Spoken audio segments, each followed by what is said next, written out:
As a connoisseur of cult member dresses, I am uniquely qualified for today's installment. This is 31 days of outfits inspired by horror movies. Today, we're doing Dracula. The overall aesthetic of these movies is very much like 1930s Hollywood glamour does vaguely Victorian Gothic. There's a lot of bias cut silks, there's a lot of nightgowns and velvet, but my favorite girls are the brides of Dracula.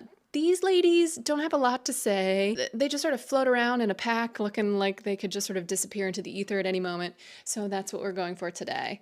I have two main options for the dress, which is the basis of the outfit, obviously. Number one is like probably 70s, no label, likely handmade, big bell sleeves like the inspiration dresses. But overall, the crochet and the shape of the dress put it very much in the 1970s and really not 1930s or Victorian. Option two is a much more modern dress. It does have a more similar silhouette to the sort of long shapeless gowns that they wear. The fabric is much lighter and more floaty, and it also has a bit of pleating, which mirrors the pleating they have around their neckline. So I think I'm gonna start with this one. It's very nightgown. I could see myself floating into the fog. Normally with an outfit like this, for shoes, I would wear something really contrasting, like maybe something really black and stompy so that it doesn't look too costumey. Or I'd wear something like a sandal so that it looks super, super casual.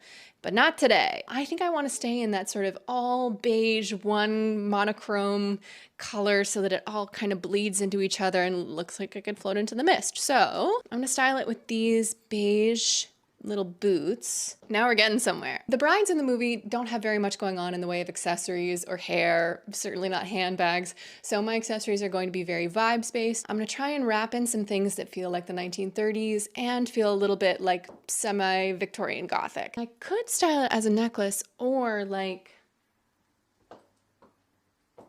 Okay, I couldn't make it work as a headpiece, so I'm gonna just wear it as a necklace. With vampire movies, I feel like you gotta draw a little attention to the neck, right?